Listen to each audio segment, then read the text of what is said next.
know already. Every day you think things are getting better, and it just seems like it's getting progressively worse. But Yes. we know better. We know that no, that is not what it is. It all may look that way, but we know it. We know an answer to why we are in the position we're in, just to get out better, better, better, better, shining light. The light will be shining stronger in our favor. Now we say that, but we believe that. We really do. We honestly do, because we know from whence we came. If we didn't understand it, and particularly, I would understand it better than most of you. I'm from the silent generation, and I don't know the number right now, but it's a little smaller than what we got now in this generation, or these generations since my generation. But I know things that you don't know. Lived experience. Hmm. See, I know when they was leaving us in the water and pretending that we drowned. Yes. Now, when you see our young people in the water now, and they say that they committed suicide, well, you may not know better. I know the deal. So we're going to get to that, and one of the ways we're going to get to that to try to figure out how we're going to pass through it. My answer to you for this moment, is voting. See, I'm on that now. You may not understand it. Some of our young people don't. Matter of fact, I think I explained to you last week how I asked this young man if you voted. He said, no, neither party is doing anything for me. I said, what, you're looking for Mm-mm-mm. love? Are you looking for a result? You fight for what it is that is in your best interest, not what they, because Hmm. neither one may love you, and I'm not looking for love. And if you are, you're looking for it in all the wrong places. One of the things I do know before I go further is that we got this is this is urgently, it's a must this time, that every one of you go out and vote. Take whomever you Absolutely. can with you. Don't just do singularly. Absolutely. Take 4 or 5 other people with you. Convince them that it's really a matter of life or death.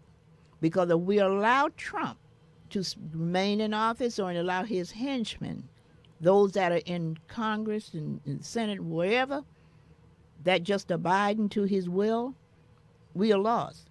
So I'm going to advise you each time I see you, each time I hear about you, can even reach out to you. My advice is going to be, take it seriously, vote. Now, before I go any further, I just want to thank my team here. I want to thank Sheila Bird, my producer. And I want to thank Norm, obviously, Storming engineer, who's Norman. back Yes. now on Yes. Go ahead. vacation. Could have Hmm. put me in a luggage or something. Yeah. Right. And I want to thank our brother that, well, I always forget his name, but he was so great, the Yes. engineer last week. He filled in for Norm. I want to Yeah. thank Well, him so Norm, much. what's your replacement's name? Yes. Jeff. Jeff. Jeff, I My should man know. Jeff. My man Jeff, he was Yes. just perfect. He did it what he's supposed Yes. to do. Got Yes, us he through. did. Carried Yes, us he on. did. Yes, he did. Of course, I want to thank my promo crew, uh, Shalame and Halame Mhm. and Chastity. And I want to thank Tony for sending in those clippings that we Yes. see. Yes, I want to thank him. Yes. Of Yes. course, I want to thank Rose, my co-host, Hmm.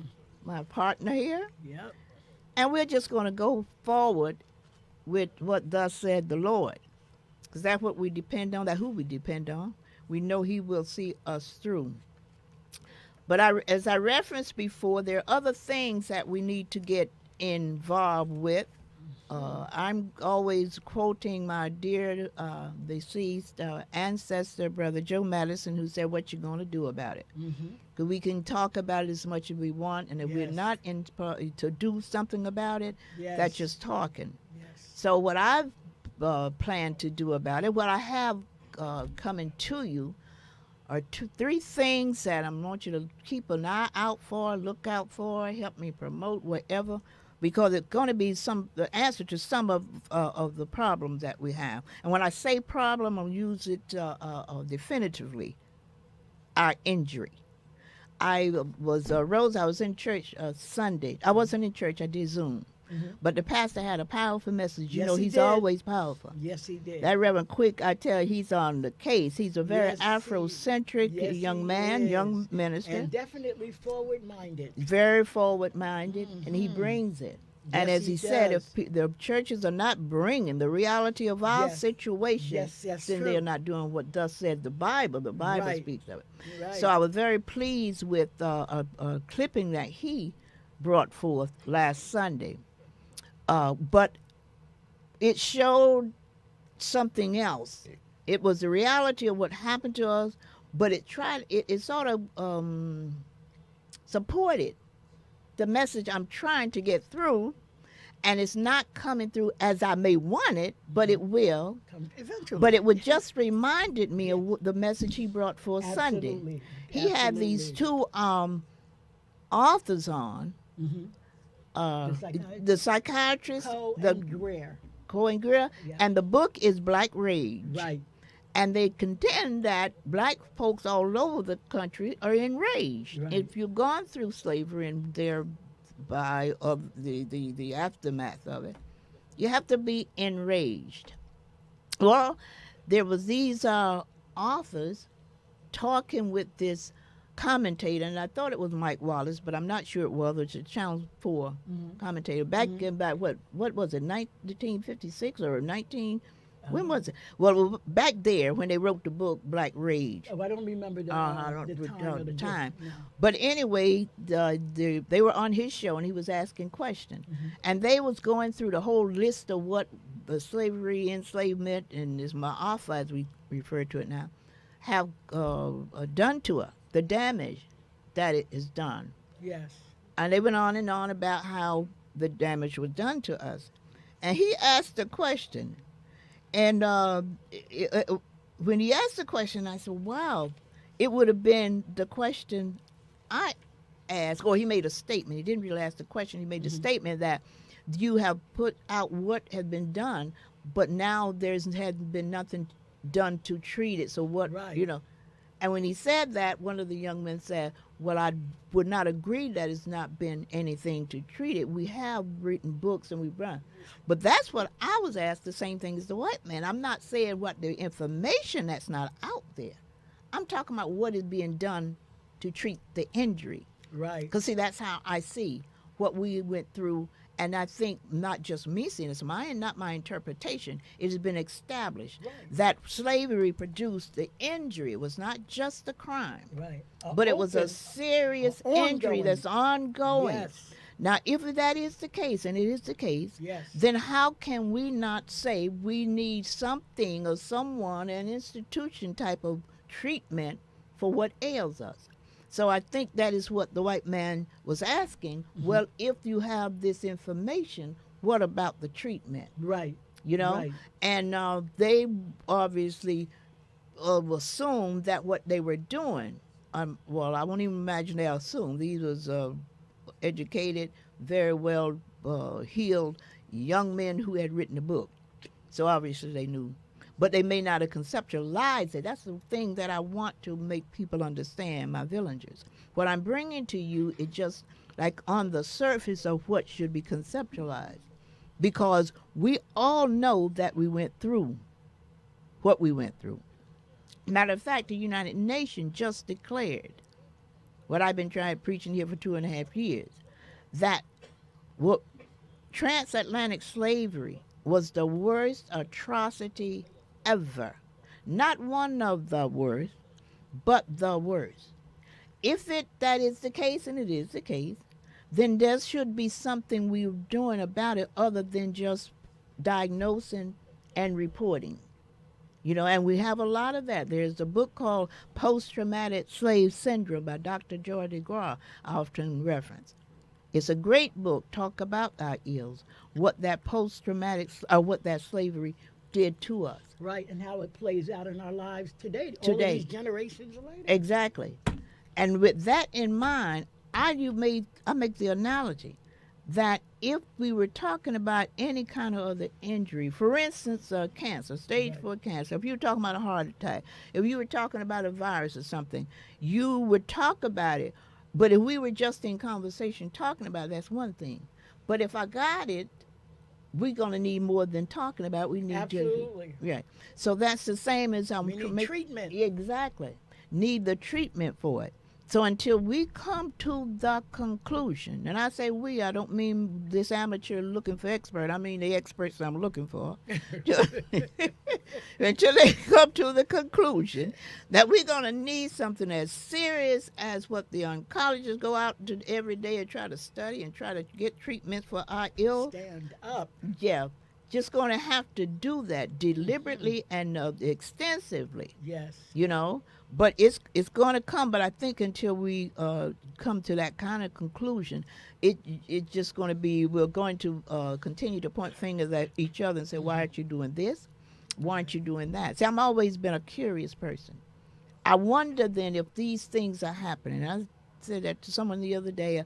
Well, now, if we are, we can't say we're lazy because we know we worked for Absolutely fee for not. 400 years. We built the country. Can't say we're lazy. Can't say we're dumb and say we built a pyramid.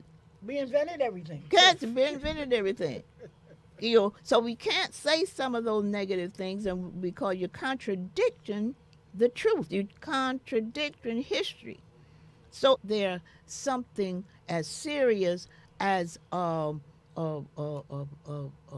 any other treatment facility. We don't have that. One of the things we are working so hard to try to convey to our people, it's just that somehow it just hasn't got through.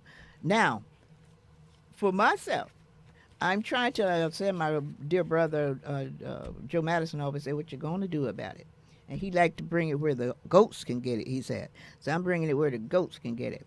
I got 3 projects afoot, and I'm going to talk about them, and then I want Rose to tell me some things that she's got planned for the youngster as soon as we can get them back together. I know it's a hard thing, in particular on vacation and all. This is summer. All right. But my 3 projects, the first one I'm looking forward to, and very soon, hopefully by the end of the week, I'm going to produce in my 5th, 6th, this is the 7th book, because my last book was my 6th book, the children book, What's in a Name? Mm-hmm. But this one coming out called Damaged Goods, Made in America. Mm-hmm. And I'm very clear, I want to be crystal clear. That's not to suggest we are damaged permanently. But no lie about it, if we are injured for 200 years plus the additional 200, there got to be some injury somewhere. Right. And when we look at the person like a Clarence Thomas, Candace Owen, I can just name on and on and on, then we got to know that something had to have happened to their brain in some fashion. Now, I'm not a psychologist and don't even try to be one. But I do know common sense tells me something. So what I'm doing is I'm producing this book. It's going to be like a little pocket, see, about this size. Mm-hmm. A little pocket size, just convenient enough to keep in your pockets or for convenience sake. So when you have any questions or issues or concerns, or like me, I'm always in question. Somebody tell me we're not doing this, I want to know why, you know? So this book kind of detailed in a little bit how and why. It's called Damaged Goods, Made in America, meaning that whatever we went through, and we went through a whole lot of history, stripping of our language, our religion, everything. Yeah. And if that is the case, now they couldn't do totally 100% because we're just that resilient. We are resilient people. We are great people. It proves it by what we still have. Right. They strip so much, but we still have. What we overcome. Yeah. I'm telling you. So this book will, in detail, kind of give you an idea of what happened, when it happened, how it happened, and what needs to be done to reverse the trend. You know, that's very good. And that's good. That is a pocket reference. Yeah, pocket reference. Yeah, I won't make no mistake about it. Can't say I couldn't find my book. You know, here it is right in the pocket. I suggest that you take it with you wherever you go. That way you can be always comfortable to know some of the questions you have will be answered just by the detail of how that slavery can affect your brain, your mind, your soul, your body. Right. You know, but in spite of, again, remember this, which is to be satisfying to many of us. In spite of all that, we'll still come out great. We still have the wherewithal. I declare sometimes I believe it's coded, but that's me. I don't know. I believe we got it in the DNA. Absolutely. Absolutely. Absolutely. So wherever it is, we grab onto it when we need it. We created, like you said, Ro, we created everything. That's Invented most things. Yes. You know, even that they're not giving us credit for. Absolutely. We did it. Absolutely. Absolutely. And they know it. And they know it. And that's one of the reasons they But try they so still- hard. And also, while you're talking about the DNA, it is yet also just as it is, we carry our resilience and our excellence and our royalty in our DNA, even though it's not realized. Mm-hmm. They carry their debauchery, Oh, their you just said it. barbarian. They're killers. Yes. They're Attila the Hun. These are their Yeah. generational DNA that they Yeah. carry. And no they doubt never about talk about it. Yeah, and we got to be truthful. We got to be upfront, because not just to align them, but to give our people an understanding of Right. where we are, why Right. we're not in a position that we Right. should be in. Absolutely. Because we're just as confused. Some of us, and still wonder, why aren't we? Don't we have this? Don't we have? We are the least in education. We're the least in finance. We are the least in health. There got to be a question in some of our minds that may not know what you and I know, that there's a reason. Because we're in constant war. Yeah.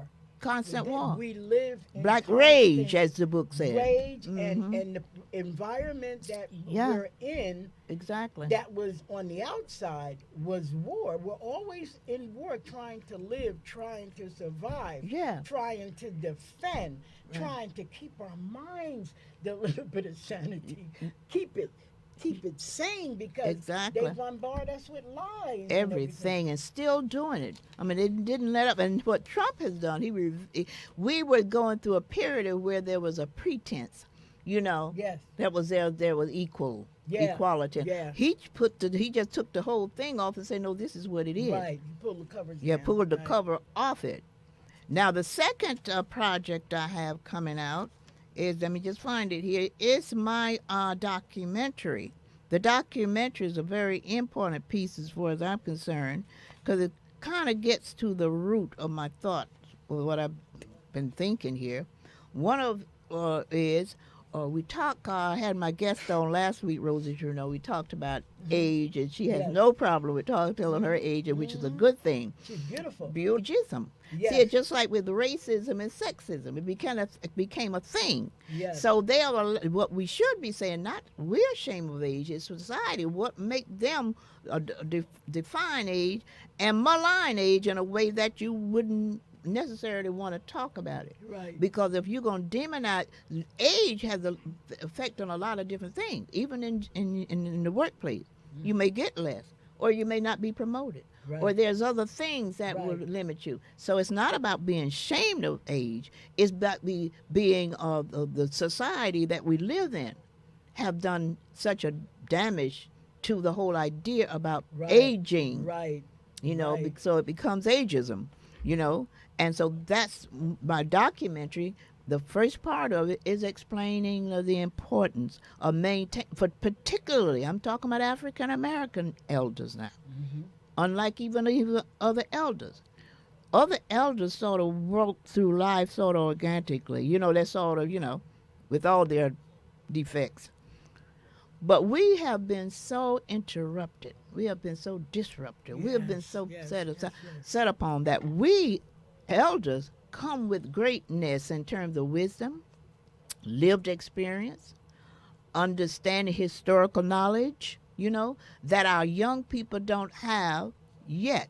Now they know all the new stuff. So we need to stay connected. Continuity, yes. not to just to sever them, but certainly not to sever us. Right. Need the continuity of togetherness that we won't miss a trick. We won't go back. They don't need to go back to the mistakes we made. And they need us to show them They the way. need that, Yes. exactly, to show them the way. Yes. So that's the idea of my first part of the documentary. I go into details about why it's necessary.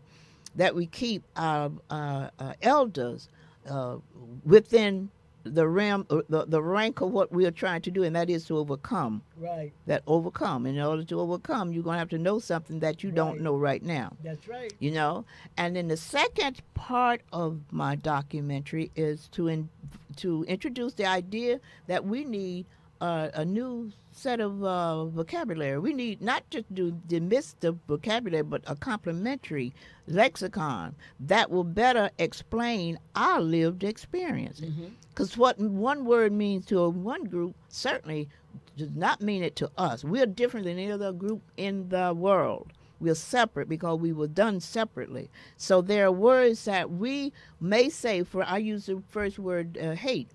Hate to us is not the same as hate to the hater. Right. You know, if you're hating and want to oppress me, that's hate. But if I want to get out from under your hate, you can't define that as hate. Right. You know, that get the heck off my back. That's what that right. is. But it's hate. So there are other words that we have to be very careful that we don't get Right. kind of confused and thinking theirs mean the same as ours. Otherwise, we'll be hesitant into expressing ourselves, our feelings, our total feelings. We think then that we'll be expressing something outside of the normal things, but it's not. It's what our lived experience is, you know. And of course, the third one. What is my third one? I talked about the vocabulary. I tell you about the vocabulary. I tell you about the the most important one, not the most, maybe the most, is our understanding of our injury. Now that is extremely important. If we don't understand that for the 200 years at least, and even the 200 years since, 400 years in total, 400 plus, that we have been here in the not just the African American particularly, but even those in the diaspora, all of us in the diaspora outside of the continent of Africa. We were brought here, and what happened to us certainly was unlike anything else in the annals of history, that recorded or not recorded. Not only history here, but celestial history, heavenly history. There's been nothing like what happened to us. So as a result of that, we're going to have to put it in perspective. We can't just, say, well, but we got to get over it. How? You got stage 4 cancer. You wouldn't expect me just to get over it. You may have suggestions about where I go or where I should go, but the first thing you would say, you better see an expert. You would see someone who studied that. Why should we do any different when our situation will probably, if you think about it seriously, will worse than cancer, worse than a heart attack? It's an ongoing type of thing that just ravish your bones. And once we begin to look at it that way, we may look at ourselves and say we escaped to a degree. But don't tell me you don't look at Clarence Thomas and realize that he was seriously damaged. Something happened. Look at Clarence Owen. These people are not just who they are because for the sake of being stupid. And I use that word loosely because it's not stupidity, it's something else going on. Right. Something it's else a new level of, to me, I don't have an explanation, I'm going to be honest, but it's a new level to me, the house nigga. Right. Well, it is, but why? See, then once we know what it is, we got to know the why of it. Because even with some of our best, they're out there, but even some of our best intentioned people, say like, for instance, I love him, my dear President Obama. Oh, well, that's the only one. President Obama. Yeah. He's a sweetheart. Meant no harm to nobody. No. But he came out with my brother's keeper, and he offended some of our men who understood what that implied. Help writing that book. Right. What that implied, that sort of implied that they were responsible. Yeah. And in my book, Verbal Healing, I write about the two words that I'm trying to get us away from, or to understand better. explanation and excuse. Mm-hmm. In our lexicon, we know excuse means you can do better if you want to. And you hear us say sometimes, oh, they could do better, they knew better, they could do better. Well, how do you know? Right. If we've never been treated, if we've never been tended to, if we've never been we've been diagnosed but never treated, how you know we can do better? Now the other one is explanation. I say that's better, would be better fitted for our lexicon because it's an explanation that requires digging deeper to find out if it's an excuse. But it's an explanation with us because an explanation is when you're born out of slavery. Excuse is when you're born out of white privilege, you know, because you got making an excuse of anything you're not doing what you should because you could do anything you want to. We got proof. Yes. We got proof right in the White House. If you don't, that's delusional. ooh, if you got Dementia proof, and exactly, evil all wrapped exactly. into Now, one. which one of us? They barely had Obama, and he got all the senses in the world. I mean, he just so in there, and he gonna be compared with that man. So that goes to show you we can't even compare ourselves. We have to use our lexicon to define us against them. Simple as that. So what I'm saying with my third project, you know, and that is the documentary. No, that's the third. That's the second one. The third project is a memoir. I have 3 sons, and my baby boy, I call him my baby boy. You know, our parents are always going to have babies, regardless of how old they get. Mm-hmm. But my youngest son made his transition 4 years ago, as a matter of fact, 4 years ago. Quite a young man, very energetic, very African-centered. He didn't know it, I didn't know it, but I know it now, having read upon the history of us as African people and what we are endowed with. He was just a typical African boy. So the documentary is memoir to him, but by extension to all our black boys, all our black men, and particularly when you're looking at the ones that I had to write about. I was closing my book before the first one, and that was, what's his name? I've got to get the name straight, because we need to always name these young men. The one that was shot by the Korean, the merchant. I think that was I think Carmichael Belton. Yeah, I think so. Yeah, I think that was the one. 15 years old. They accused him of stealing a bottle of water, which they realized really didn't. But even if that were the case, was a bottle of water rushed to death? But he didn't. They realized later that that was not the case. And the kid went out running, I imagine, to his parents. 15 years old, he done about a baby. Probably running for security. And they run behind him, the old man and his son. And someone suspect that maybe the son is the one who really shot him, because the old man probably couldn't keep up with him. Mm-hmm. So it probably was the son who shot him. But he got off free. He was exonerated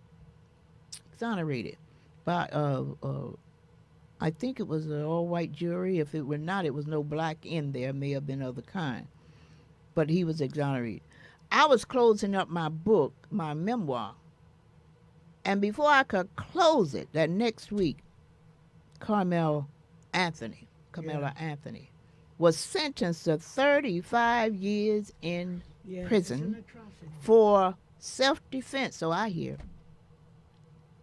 Self-defense. Went out with a group of white friends.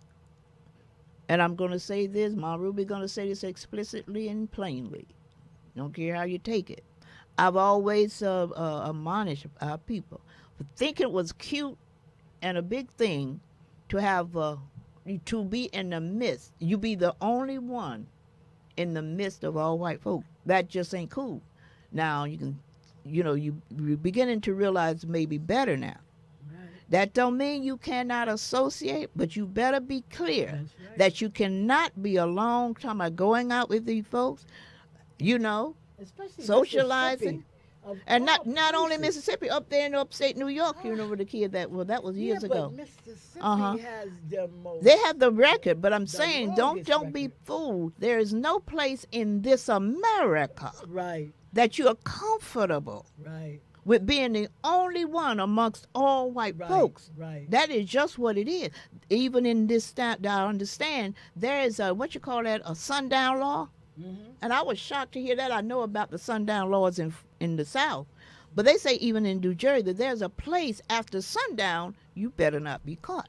Really? Oh yeah. Yeah, I haven't heard that. But Uh-huh. you know what? So They should they're have known when mhm. when he should have been known. You got to pay attention. We have to be alert. When they did not let his best friend on the boat with him. Well, see, he wouldn't. He's just a kid. You know what I'm saying? They think they're grown, but there we know.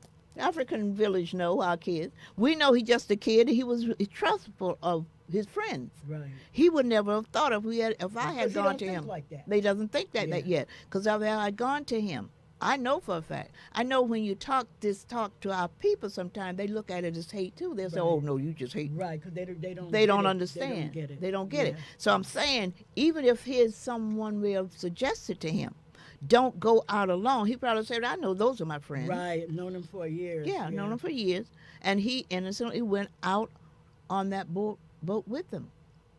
I'm warning. Don't do that. We got to stop some things. And if it's me, your elder, telling you that, you better listen.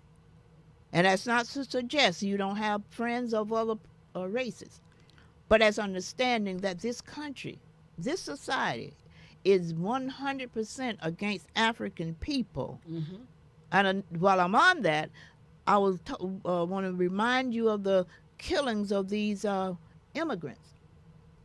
There's another one last week was shot dead. Oh, I Make no mistake about it. Don't Mhm. think that they're just the immigrants and it won't come for us. Once they finish with us, they're gonna look at us and think we're immigrants. Cause how do you know one Haitian from the other? I mean, how do you know a Haitian from me? And once they finish with them, they'll come for you. So we better be careful how we feel about maybe poo-pooing because it's the immigrant or whatever. I'm not Right, saying we're right, doing that. We right. don't do it like that anyway. Right. But let's be careful, Yeah. you know, Gotta be because gotta be alert. they have no respect to color. I mean, they have a respect to color, but when it comes to us as black people, they crowd us all in the same boat. So let's be careful about that. So that's another warning. And I'm about warning today because things are getting just totally out of Yes, control. yes, yes. And with Trump believing that if he loses, he said it already, if they lose this election, they know some of them are going to jail. And that's one of the things. Another thing, we should be emphasizing to the ones may not be hearing it yet. You need to be careful because you could be in jail because Trump may never go to jail. But like with Hitler, those folks that was behind him, you know how Yeah. many went to jail after he died? Yeah, yeah. So after this is all over, there may be people who are about the law and say, you did this then, so you're going to, you have to respond to it. So if we make that known to them, if that was one of our rallying cries, some of them may hesitate not to go along with Trump, but they're just going, just whatever he says, it's okay. And I'm just warning to my people that we just got to be very real and very believing what we see. You know, when they say don't believe your lying eyes, please, please. And so that's my documentary. I want you all to be alert and look forward to it. It's important to me, and it's going to be important to you because it's going to reveal for us some of the things that we probably just never, concentrated. It's hard concentrating on what we are going through. It really is. Right. The book said Black Rage. What the brothers are saying that every black person have this rage in them because whether they know it or not, whether they admit it or not, it's a wage when you can't wake up in the morning and feel comfortable getting in your car, Right. riding down the street that somebody gonna shoot you, Right. you know, Right. or your kids. That's the most important thing. We You as have to. adults Right. worry about our children. You Right. heard the And our pastor loved ones. saying about his son, Son, right. Every who's day in he went to college, and in now his college. daughter next year. Exactly. Yeah. And who wouldn't worry about a young man like that? He's in Right. Atlanta, Up Georgia, and wherever. coming. Uh-huh. Yeah, he's gonna And be a lawyer. yeah, and he is out there. They're out By there, the himself. kids, and he worries because he Yeah. knows. He say 3 o'clock in the morning. He's just worried that somebody gonna you get this call. Right. Now that's not even I kosher. keep mine covered. But you Yeah. know what? I was thinking about something with him. Mhm. Now I understand why he uses a song, Mm-hmm. a song Mm-hmm. to help you to remember a lot of the concepts and the Mhm. warnings and the Mhm. lessons that he's preaching about. Right. I was thinking about like with Nolan Wells, Mhm. smiling faces. How many Yeah. years they've been smiling in his face? Yeah. Yeah. When I was young, I had a Mhm. favorite song, and my mother, and I think about it. I Uh-huh. grew up in Bloomfield. It was Uh-huh. majority Italians, Mhm. and the group was called Three Dog Night, I remember and the the song was called "Mama Told Me Not to Go."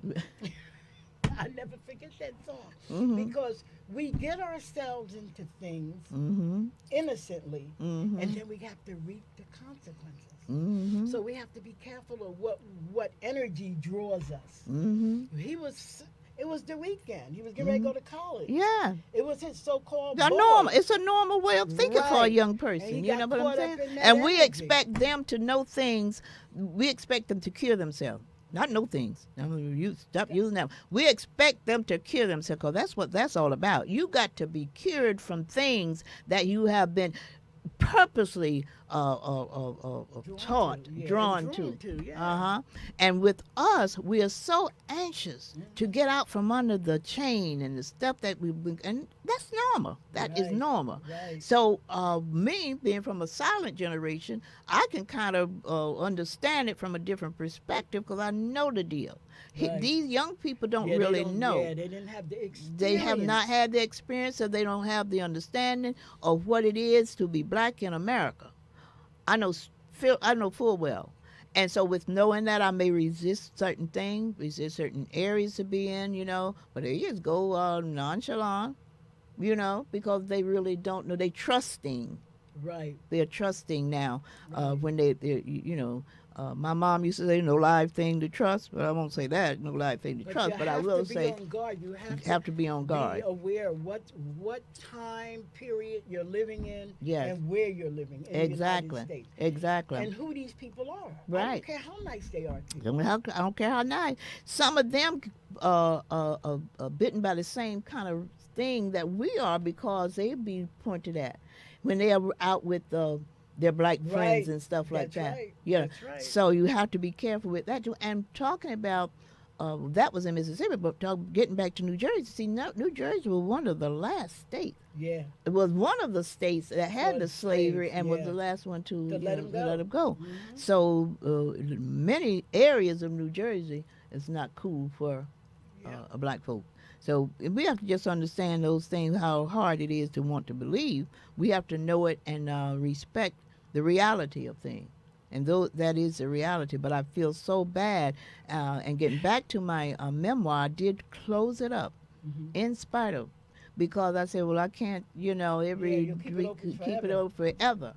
And it's not mine to do. It's for the generations that come in behind us to make sure that we cut this and make sure somehow we rise above it through whatever effort we need. Like Brother Joe Madison say, what you're going to do about it. There got to be something, and the only thing we have going for us now is the voting. We Mhm. can do that sort of safely. Well, I won't even say that now with the way Trump He is said trying to. freedom has a price, right? Right, and And I wait. think we paid it Mm-hmm. over and over again. Exactly, and I know with Trump keeping that lie afloat that the election was stolen. Mm-hmm. I tell everybody that's a scheme. That's a gimmick. He's not smart, but he's just a cruel type of individual that these things come to him. It's not that Right. he's so smart. Devious. Yeah, devious. He's not smart at all. But when he's cunning, cunning as a fox. So when he keep repeating that the election was stolen, Trump knows better. Mm-hmm. But that keep you from talking about the last election, which was stolen. Right. He wants to control the narrative. Yeah, the narrative. And you control the narrative, you control the situation. Mm-hmm. So when he says that this election was stolen, I don't hear too many people, and I heard them at one time start declaring that the last election was stolen. Because why wouldn't it? Mm-hmm. I mean, given what he was in, I would have stolen it myself if I had the opportunity if I was running. Because he was looking at jail. Right. He knew if the Democrats had won, he was going to jail. Right. Well, he had the necessary ingredients for stealing the election. The richest man in the world. He had the KGB man who knew how to do all the undermining he needed to do. He had the white folks, the majority, who are racist. And the Zionists. Right. So he had all he needed to steal the election. And to assume that he would, particularly since he's so into stealing it now. Right. He's going very, just out there. He's talking about, eliminating all the tools that we had to have a safer election. That will, a guarantee. Exactly. And he's doing that. So if he's doing it and he's in office, what you think he wouldn't do when he was then out of office? We have to come stronger. We have to be wiser. Right. We have to but we're unify. so busy defending the last election. Oh, no, well, we didn't steal it. Well, we didn't Right. steal it. You have to Forget look past that. that. He knows it wasn't stolen. Right. So go someplace else. Right. And I was suggesting you tell him, no, it wasn't stolen because you stole the election, but we're going to make sure you try not to steal this again. one. That's right. Uh-huh. But until that happens, we are going to always, be what they say in a what game that they claim that we play. They play chess and we play poker.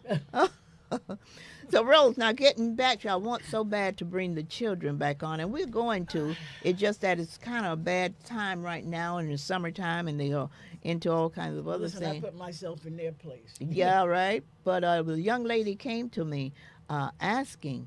She's very conscious, very curious. She wants very much to be one of my grandkids' friend. And she knows what they was going through, and she wants so much to be a part because she said she wants to learn about the history. That's and all, beautiful. and it is. That's and beautiful. I told her that we definitely was going to try to bring it back. Well, we never left it alone. I mean, after the holiday, we were going to restart. That is wonderful. That is really good. I was thinking of trying to get something where they do their own projects to bring them into it. Oh, okay. Make them engage them. What is it that you don't know that you want to know? I was going to start it like that because I did have a long-term vision. Get closer to you. A long-term vision of how long it's going to take. I'd like them to maybe do their own little segment at the library even, or Sindel's bookstore. Okay? To engage their peers. Right. Because children are the best motivators of other children. Right. And when young people see young people doing things, they get on board. Yeah. And they bring their brilliance and their ideas and their energy to the table. Right. And it becomes impactful. And that's what we want. We want impactful young people. Yes. Get them off of those controllers. Right. Get them off of social media and do something impactful.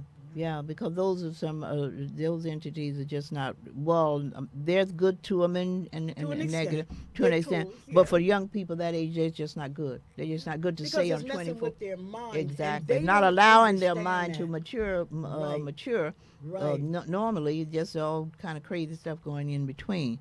But yeah, that's And it deters critical thinking. it does. It does. What you know what I was thinking about? Because I understand all of this as a psychologist, but I was thinking about what is at the core of what happened to Nolan Wells.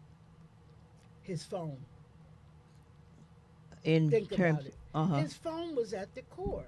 Yeah. The only thing they have is him arguing, "Give me my phone back." Yeah. What? Give me. And I heard that, well, they claim that he left his phone. Now, what young person leave He their didn't phone leave, anywhere? no, Yeah. they're gonna find that out because Yeah. experts can tell what was erased. Mm-hmm. Even if they can't bring back all the content, they can Mhm. certainly tell you what was erased and when. The it was only erased. thing, though, what people are afraid of, you know, that they're not being honest about it, because I understand that some of the kids, their mom or their dad was a judge in that area. Mhm. So they all sort of in cahoot with each other, and you can keep information if you want to, if Right. there's nobody challenging you. Right, right. But just hope this time that they will be challenged. Well, we haven't even gotten Mhm.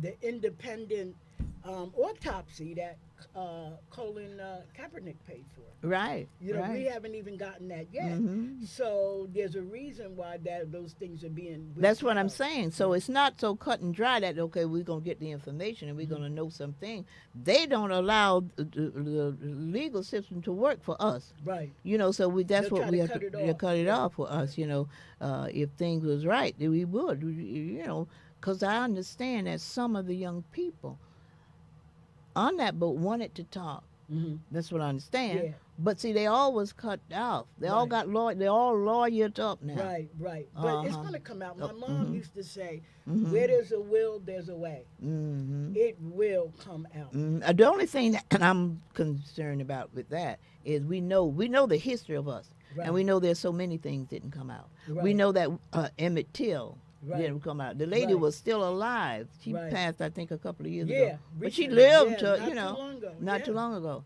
I got personal account myself.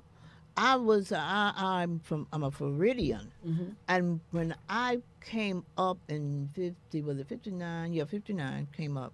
Well, we were just coming up out of, well, no, it was still segregation, but Mhm. I think 59, 60, then that's when the desegregation came about. Mhm. My dad was killed on Christmas Eve in a car accident.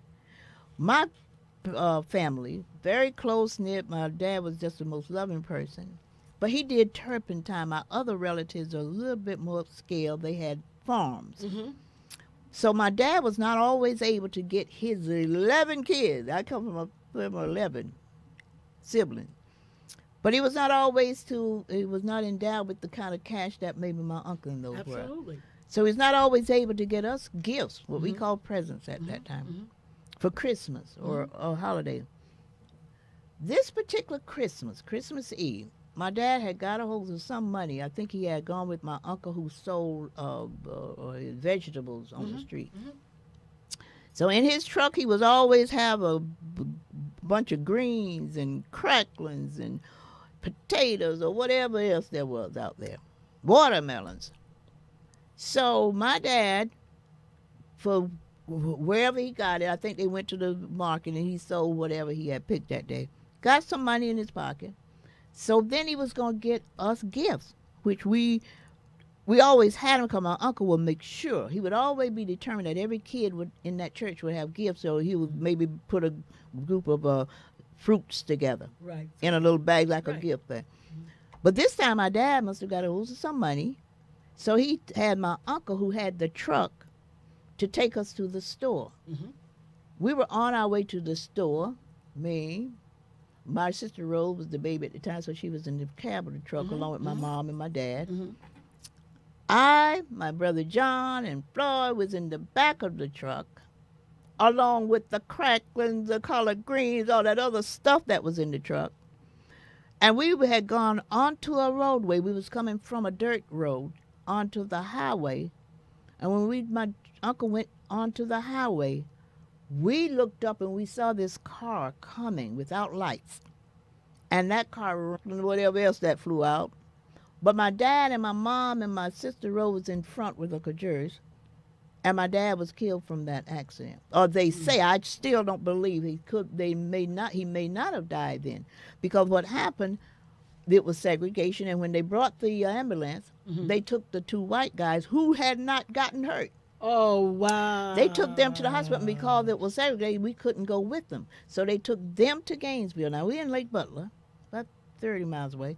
They took them to Gainesville, and when they came back, then they said my dad had passed out in that truck, had died. you know.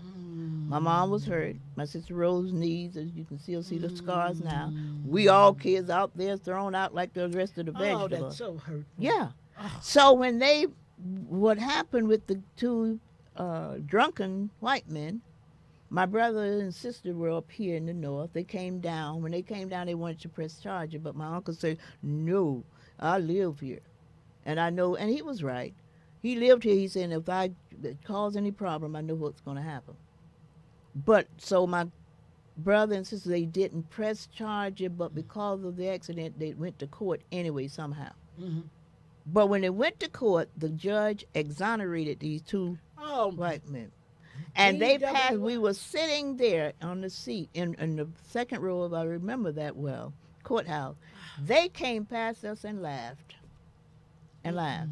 So I know for a fact, see, these young folks don't know that. So they just assume.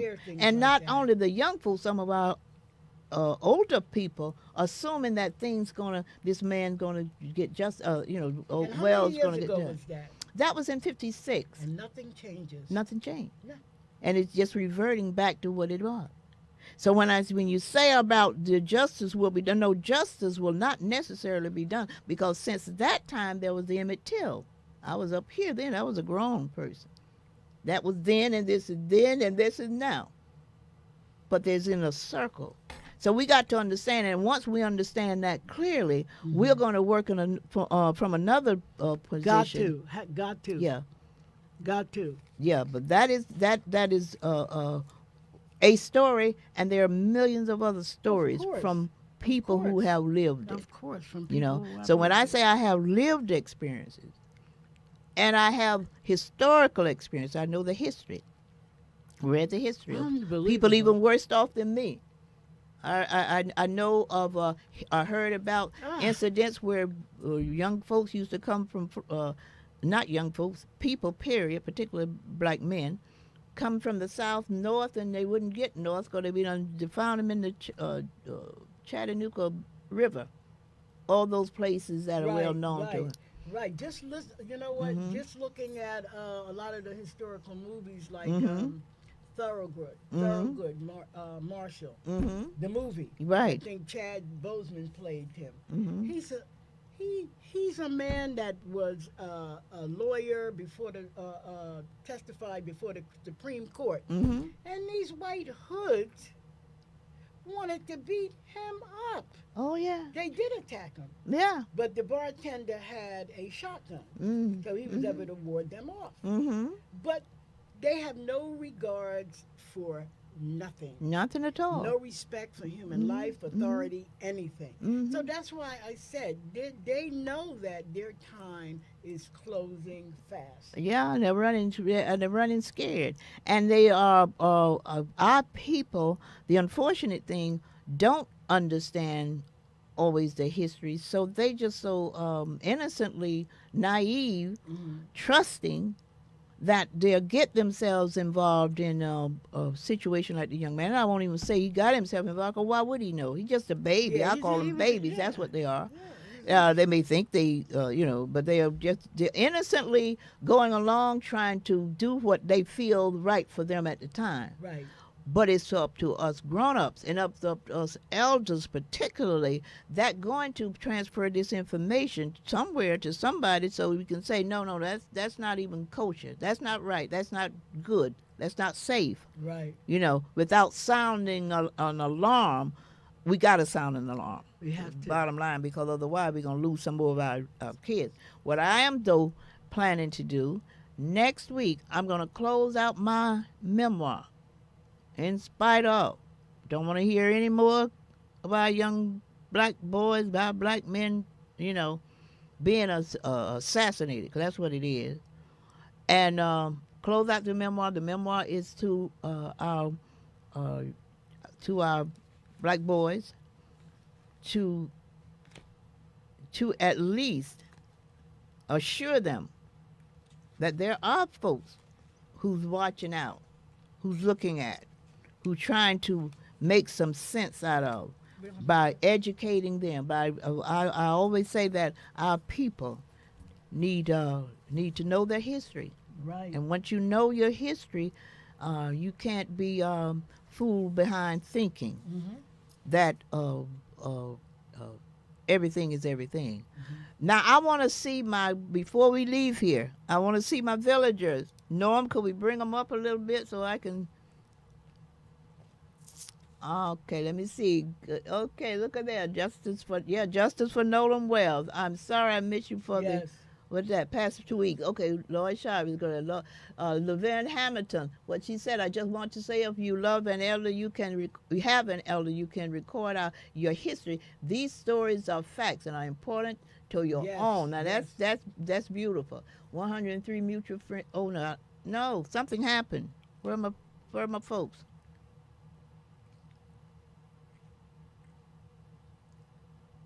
Well, the engineer's working on it, but somebody said in the comment. Robert Cabbage and Chester's, good You got morning. Juanita McClure, Stephanie Stephen Bowen, sent in on attachment. Let me see. These are on this side. I don't know if they are the people that's on. Robert Cabbage. Well, for all of you, sometimes technology is not what it's supposed to be, but for all of you who are watching, we appreciate you. Continue. Laverne Hamilton said, I just want to say if you have an elder, you can record Yes, that comment. your history. Those stories are facts and are important to your own legacy. We have That's 400 right. years of healing. We must learn. Great. You're absolutely right. Yes. Robert on deck, Rashida Johnson, Cecil McKnight, so important to understand. Sheila Bird, hello villagers, I'm watching. We appreciate y'all so much. Y'all just our villagers that keep us grounded here. We want to continue to report. We want to continue to import information that we know, because that's what this is about. Least we perish for lack of knowledge. We're trying to bring it to you. So for that, we're going to see you all next week, and God bless and goodbye.